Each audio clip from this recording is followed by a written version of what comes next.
اگر بابا جان سے اتنی محبت کرتے ہو تو میں تمہارے ساتھ فرنٹ لائن پہ ہوں گا، آ جاؤ، چلو احتجاج کرنے نکلتے ہیں، کس طرح کا احتجاج کرتے ہو میں تمہارے ساتھ ہوں. لیکن آج تک کسی نے احتجاج کیا نہیں، باہر روڈ پہ نکلے نہیں. یہ کیسا احتجاج ہے یار؟ صرف میڈیا پہ کہنے پہ کوئی آزاد کروا دیتا ہے، اور وہ بھی اس سوسائٹی میں. وہی ادھر آپ جتنا پاور شو کرو گے، جتنا غضبناک بنو گے، اس حساب کے سے آپ کے فیور میں فیصلے کیے جاتے ہیں. تو میں چاہتا ہوں کہ اب جو میرے بھائی بابا جان وہ جو اسیران کی رہائی کے لیے جو کہ ایک پارٹی کی شکل بھی اختیار، ایک پارٹی ہے، تو اب ان میں بھی کبھی کبھی میں پھنس جاتا ہوں کہ وہ کہتے ہیں کہ بھئی وفاق کی جو پارٹیاں ہیں ان سے تو وہ نفرت کرتے ہیں. پیپلز پارٹی کہیں، نون لیگ کہیں، دوسری تیسری پارٹیاں پی ٹی آئی کہیں. تو اب دوسری طرف آپ دیکھیں تو لال جھنڈا لے کے بیٹھے، وہ بھی تو وفاق کی پارٹی بھائی. اے ڈبلیو پی عوامی ورکرز پارٹی، وہ بھی پورے پاکستان کی پارٹی ہے. اگر آپ ان پارٹیوں سے نفرت کرتے ہو تو وہ بھی چھوڑو، میں فرنٹ لائن پہ تیار ہوں آپ لوگوں کا ساتھ دینے کے لیے، ٹھیک ہے. تو یا گلگت بلتستان لیول پہ نہیں کر سکتے ہو تو حنزہ لیول پہ کوئی بابا جان اور ان اسیران کے نام پہ کوئی تحریک کا آغاز کرو، اور اس میں یہ ایلیمنٹ کبھی بھی سامنے نہ آئے کہ جی ہم اینٹی اسٹیٹ جا رہے ہیں. چونکہ ہم نے اپنا آدھا حصہ حنزہ کا کاٹ کے اپنے پاکستان کی بقا کے لیے، اس کی دوستی کے لیے ہم نے آدھا حنزہ قربان کیا ہے، ٹھیک ہے. ہم وہ لوگ ہیں، ٹھیک ہے. ہماری قبرستانیں بھری ہیں شہداء کی، ہمارے نوجوان آگے پاک آرمی میں اپنے خدمات انجام دے رہے ہیں. تو ہم اکثر میں کہتا آ رہا ہوں کہ بھائی ہم ایک طرف سے الحاق کی جنگ لڑ رہے ہیں، پوری گلگت بلتستان لوگ آزادی کی جنگ لڑتے ہیں، ہم الحاق کی جنگ لڑ رہے ہیں. اور دوسری طرف یہ اسیران، تو ان کے لیے تو میں گواہ ہوں بھائی، میں آن سپورٹ تھا. سب کو پتہ ہے کہ یہ کس وجہ سے یہ واقعہ رونما ہوا. تو یہ چیزیں فیکٹس اینڈ فگر سامنے لائیں. فضول نوجوانوں میں بے چینی اور پریشانی، ان کو پریشان کرنا، ان میں بے چینی پیدا کرنا، پھر ان کو کسی ڈیٹریکٹ کرنے والی بات ہوتی ہے. تو یہ بہت سارے مسائل ہیں. 2015 میں جب مسلم لیگ نون کی حکومت بن گئی تو شروع میں ایسا لگ رہا تھا کہ سب سے زیادہ توجہ حنزہ پہ ہے، کیونکہ بیک وقت 3 ممبران حنزہ کو دیے گئے تھے. خاتون سیٹ بھی وہاں پہ تھی، گورنر کی نشست بھی ان کو دی گئی، اور ضمنی الیکشن میں بھی مسلم لیگ نون کی حکومت وہاں پر ممبر وہاں سے جیت گیا. تو بعد میں پھر ایسا کون سی ایسی بڑی تبدیلی آ گئی جس کی وجہ سے حنزہ کو 3 سال بغیر نمائندگی کے رہنا پڑا؟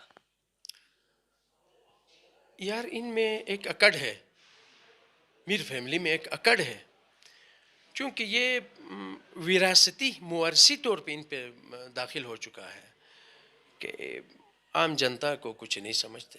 اکڑ، میں بہتر کرتا ہوں، میں فیصلے جانتا ہوں. جمہوری دور میں، جمہوریت میں اس طرح کے فیصلے کیے نہیں جاتے، ٹھیک ہے. ہم یہ سوچ کے، ایک تو میر صاحب نے ایک پرائم منسٹر صاحب کا ان کا ایک بیان جو ڈسٹرکٹ بنایا گیا حنزہ وہ پیش کیا، اسی پہ سیدھے حنزہ والوں نے ان کو ووٹ دیا. اسی کے ساتھ عتیقہ صاحبہ نے ایک دم سے جیسے ہی میر صاحب جیت چکے، ایک دم سے جی ہم نے سیٹ جیتا، مجھے ٹیکنوکریٹ کی سیٹ. تو پنجاب سے اپنی بہن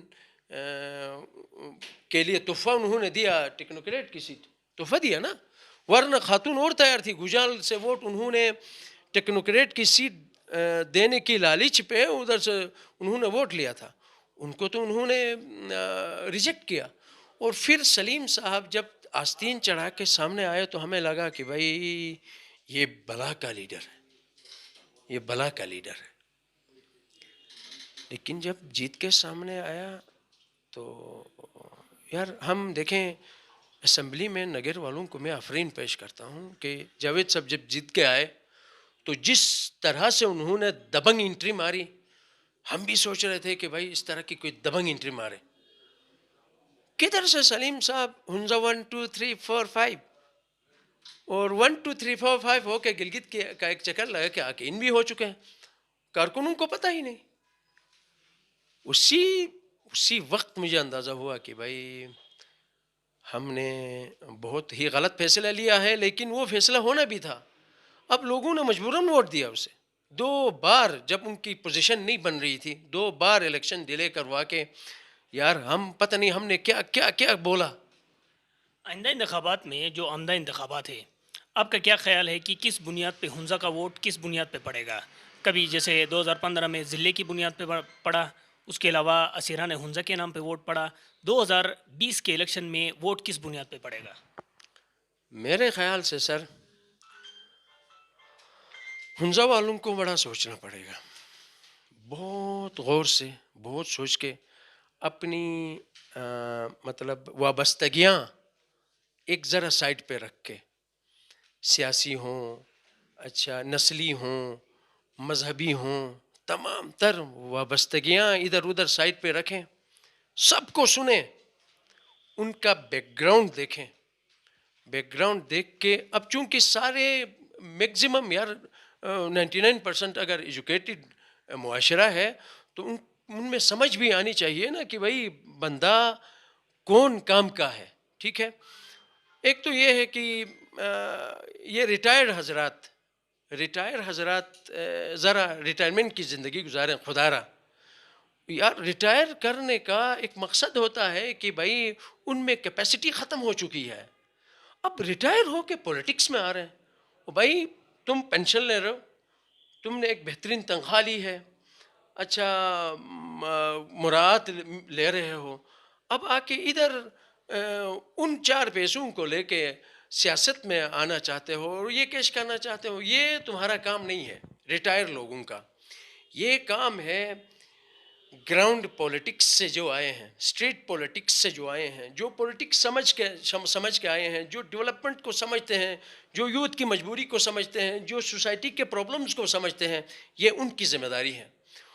اور مائی سیلف، میں بڑا کلوز رہا ہوں پولیٹکس میں. الف ب مجھے آتی ہے، تو یہ جو الف ب جن کو پولیٹکس سے نہیں آتی ہے نا، ان کو ذرا سمجھیں، ان کو مسترد کر دیں. اور جن کو تھوڑی سمجھ بوجھ ہے، جن میں آپ کو لگتا ہے کہ بھائی ان میں کوئی ہمت ہے، یہ لیڈر جا کے کچھ کر پائے گا ہمارے ہنزا کے لیے، تو ہماری قوم ان کو ووٹ دیں. میں یہ نہیں کہہ رہا کہ مجھے دیں، سمجھ کے کسی تگڑے بندے کو جو ڈیلیور کر سکے. اگر آپ اس وقت ہنزا میں 31 امیدواروں نے کاغذات نامزدگی حاصل کر لیے ہے، اپنے جمع کرا دیے ہیں، اگر آپ کو یہ آپشن دیا جائے کہ کسی ایک کے حق میں ودرا ہو جائے، دستبردار ہو جائے، تو آپ کس کے حق میں دستبردار ہو جائیں گے؟ دستبرداری کا تو کوئی سوال پیدا نہیں ہوتا بھائی. میں تو ان میں کیا بہتر ہے جو مجھ میں نہیں ہے؟ مجھ میں سب کچھ ہے الحمدللہ جو ان میں ہے. 2 آنکھیں، منہ، ہاتھ، پیر، سب کچھ تازہ. ان سے میں جوان، اور ان سے میں بہتر جذبہ رکھتا ہوں ہنزا کا، ان سے میں بہتر سمجھتا ہوں ہنزا کو. اور زمانہ طالب علمی سے لے کے آج تک، بلکہ اس سے پہلے جب ہم چھوٹے تھے، جس لیول پہ ہم سوسائٹی کے لیے کام کر سکتے تھے، اس حساب سے ہم نے کام کیا ہے اپنی کیپیسٹی میں رکھ کے. تو میں تو کسی کو نہیں سپورٹ کرتا. میں اپنے لیے میں بالکل، حالانکہ میرے بہت سارے چاہنے والوں نے مجھ سے پوچھا کہ رحمت اگر تمہارا کہیں اگر بیٹھنے کا، کسی کے لیے سرنڈر کرنے کا ارادہ ہے تو پلیز سٹاپ اٹ. میں نے کہا نو، میں حلفن آیا ہوں اور اینڈ تک جاؤں گا. اچھا، اس دفعہ ہنزا کے انتخابات میں ایک غیر روایتی سی چیز سامنے آئی ہے. جمعیت علماء اسلام کی ایک خاتون نے ہنزا کے انتخابی حلقے سے اپنے کاغذات نامزدگی جمع کرائے، اس حوالے سے آپ کیا کہیں گے؟ نیک شگون ہے. چونکہ ہماری خواتین ہنزا میں یار 100% لکھی پڑی ہیں. میرا تو یہ خیال ہے کہ اگر 31 بندوں نے کاغذات نامزدگی جمع کروائے ہیں تو ان میں سے 15 نہیں، 50% نہیں، اس سے بھی زیادہ خواتین کا ہونا چاہیے. اب وہ بھی ایک بڑا مسئلہ ہے. ٹھیک ہے، خواتین کو ہم نے ہر سیکٹر میں انکریج کیا، ہر سیکٹر میں ان کو سپورٹ کیا. سیاست رہتی ہے جہاں ہم نے ان کو پیچھے چھوڑا ہے. ٹھیک ہے، ان کو سپورٹ نہیں کیا ہے.